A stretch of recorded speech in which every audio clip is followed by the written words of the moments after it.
मिलिए सीरियल हरफूल मोहिनी के रिक्शे वाले से।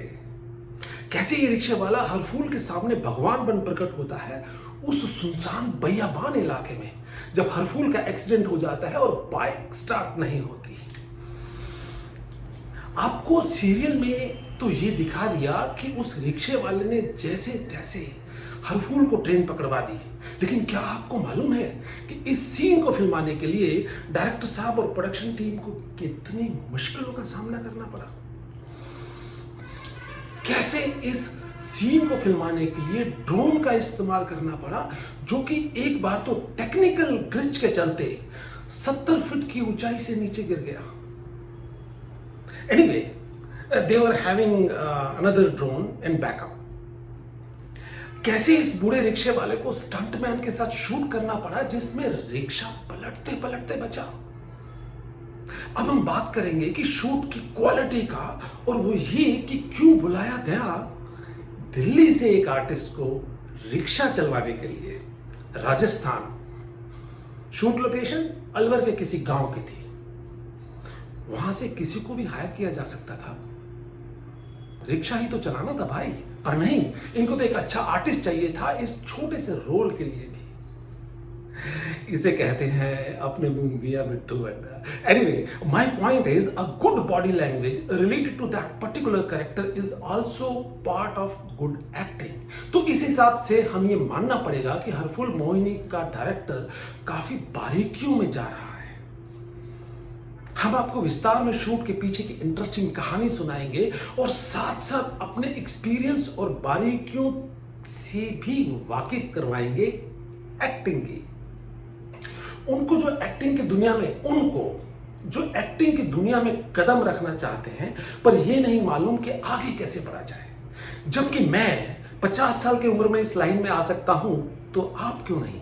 एक्टिंग ही एक ऐसी फील्ड है जिसमें उम्र की कोई सीमा नहीं। तो चलिए हम बात करते हैं इस शूट के पीछे की स्टोरी की और मोटर रिक्शा वाले की। आप सोचेंगे कि रिक्शा से मोटर रिक्शा पर कैसे आ गया ये भाई। तो हुआ यूं कि सीरियल के प्रोडक्शन टीम से मेरे पास एडी का कॉल आया। एडी बोले तो असिस्टेंट डायरेक्टर। पूछा गया कि सर, एक छोटा सा रोल है रिक्शे वाले का, जिसमें डायलॉग्स इक्का दुक्का ही है, क्या आप करना पसंद करेंगे। हमने रिप्लाई दिया, क्यों नहीं, जरूर करेंगे। फिर पूछा गया कि क्या आपको रिक्शा चलाना आता है। हमने कहा साइकिल तो हमने खूब चलाई है, रिक्शा चलाना कौन सी बड़ी बात है, थोड़ी सी प्रैक्टिस ही तो करनी है, कर लेंगे। यहां पर मैं बताना चाहूंगा मेरे आर्टिस्ट मित्रों को कि कभी भी नो ना बोले। कैरेक्टर में डायलॉग्स नहीं है तो भी, जैसे कि मैंने पहले भी बोला था कि एक अच्छी body language is also a part of good acting. नहीं तो उनको क्या जरूरत थी राजस्थान के शूट में दिल्ली से आर्टिस्ट बुलवाने की। उस पर टैक्सी का खर्चा सो अलग। So never say no to any role unless until you have some restrictions to play a particular character. एक बार मेरे पास कॉल आया कि पानी पूरी यानी कि गोलगप्पे वाला बनना है और ऑडिशन जल्दी चाहिए। मैं ड्राइव कर रहा था, बस जैसे ही देखा एक पानीपुरी वाले को कार वहीं रोक दी और उसके हाथ में पकड़ाया अपना फोन और उसी के झाबे के पीछे खड़े हुए और बना दिया एक ऑडिशन 1 मिनट का। ऑडिशन गोलगप्पे बेचते हुए कितनी देर लगी। इसमें सबसे इंपॉर्टेंट बात क्या है, वो ये कि किसी भी आर्टिस्ट को शर्म नहीं करनी है। अगर शर्म की तो आप आर्टिस्ट नहीं है। तो हम बात कर रहे थे अपने इस हरफूल मोहिनी के शूट की। अगले दिन फिर एडी का फोन आया कि सर, थोड़े से चेंजेस हैं, क्या आपको मोटरसाइकिल चलानी आती है। हमने कहा जी हाँ, बिल्कुल आती है। फिर पूछा गया कि ड्राइविंग लाइसेंस है कि नहीं। हमने कहा बिल्कुल है। Once again AD confirmed me for the same date. देखिए, यहां पर अगर मेरे को मोटरसाइकिल चलाने में या फिर ड्राइविंग लाइसेंस में कुछ भी इशू होता, और हाँ, अगर एडी को जरा सा भी लगता कि मैं कॉन्फिडेंट नहीं हूं तो क्या होता? मेरे को ड्रॉप कर किसी और को सर्च किया जाता। So my most important point is कि इस एक्टिंग की फील्ड में कुछ भी फिक्स यानी कि सर्टन नहीं है। आप किसी भी स्टेज पर ड्रॉप किए जा सकते हैं। फॉर एग्जाम्पल, आपने एक्टिंग कर ली, पेमेंट भी हो गई, लेकिन कोई जरूरी नहीं कि आप फिल्माए भी जाएं। एडिटिंग के टाइम पर भी कैंची चल सकती है। सो डोंट बी डिसहार्टेंड, काम करो, भूल जाओ and move on for another better assignment. एक ना एक दिन किया हुआ काम आप तक पहुंचेगा जरूर, डायरेक्ट और indirect. So shoot day in Alwar, Rajasthan. तो चलिए अब हम बात करेंगे शूट के दौरान हमारे एक्सपीरियंस की। शूट वाले दिन बेस पर आते ही मैंने खुद से इनिशिएटिव लिया अपनी मोटरसाइकिल ढूंढने का। जैसे ही मालूम हुआ कि मेरे को एक ऐसी मोटरसाइकिल चलानी है जो कि कन्वर्टिबल है, एक हैवी मोटर रिक्शा से देखते ही पसीने छूट गए। क्योंकि एक हैवी मोटरसाइकिल रिक्शा चलाना is a real tough job, जो कि बाद में मैंने एक्सपीरियंस भी किया।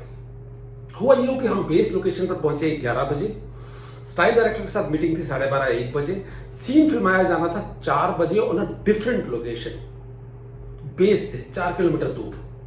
अब हमें चिंता हो गई अपनी परफॉर्मेंस की, क्योंकि लास्ट मिनट पर अगर ये हैवी रिक्शा हमसे नहीं चला सब गुड़गोबर हो जाएगा। जबकि हमको ठीक से नहीं बताया गया कि रिक्शा से मोटरसाइकिल रिक्शा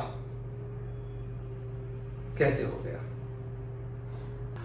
मैं आपको यह बताना चाह रहा हूं कि शूटिंग के दौरान इस तरह के चैलेंजेस मिलते हैं, सिनेरियोज चेंज होते रहते हैं। अगर टीम आउटडोर लोकेशन पर शूट कर रही है तो निर्भर रहना पड़ता है बहुत सारी चीजों पर। तो अब क्या करें? हमने जैसे तैसे बेस लोकेशन पर ही सर्च शुरू की कि किसको ये मोटर रिक्शा चलाना आता है।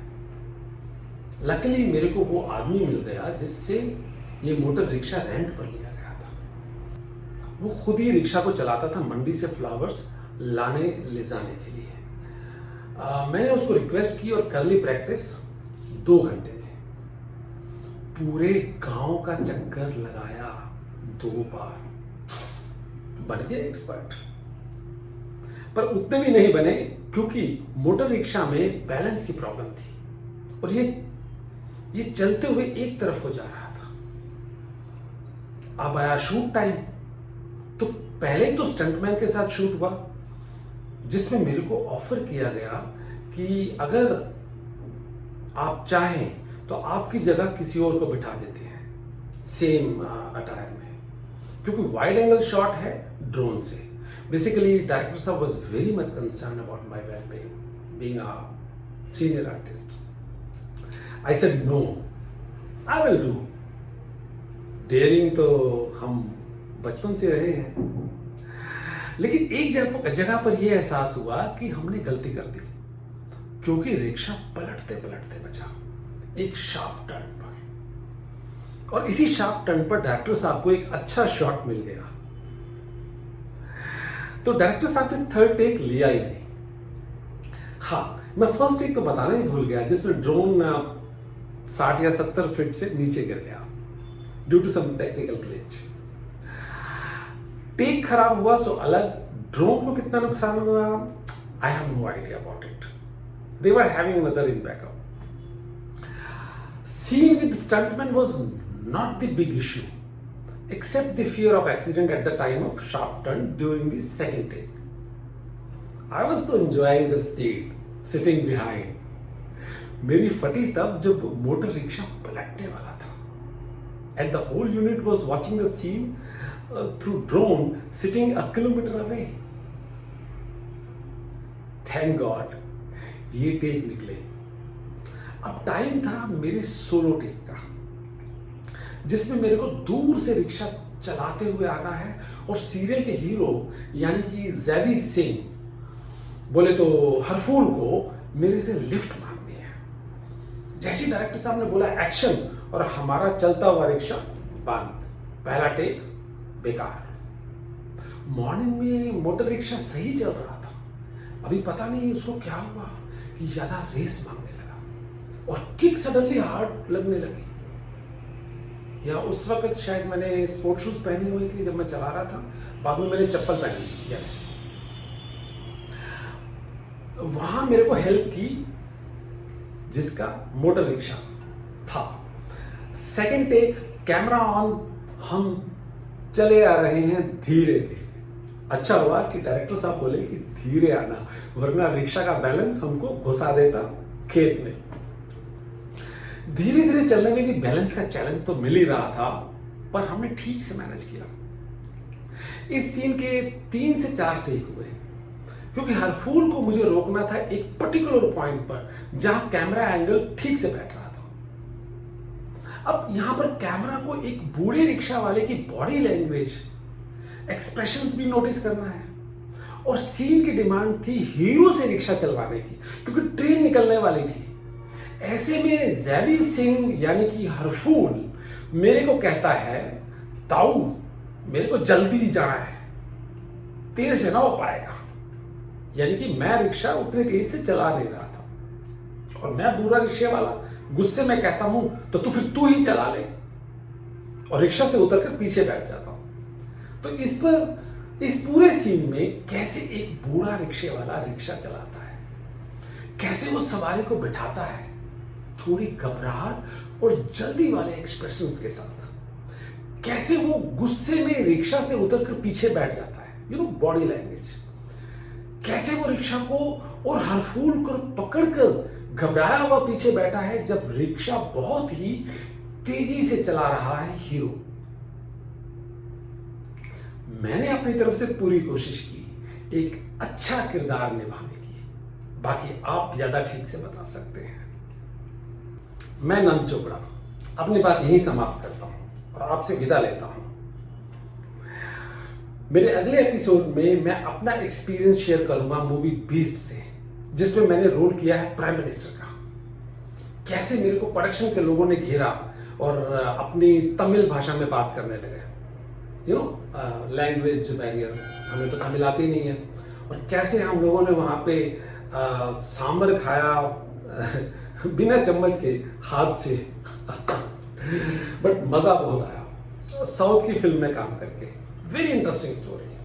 मेरे अगले एपिसोड के लिए मेरा चैनल सब्सक्राइब करें और बेल का बटन जरूर दबाएं, जिससे मेरे एपिसोड का नोटिफिकेशन आपको इमीडिएट मिल जाए। Thank you.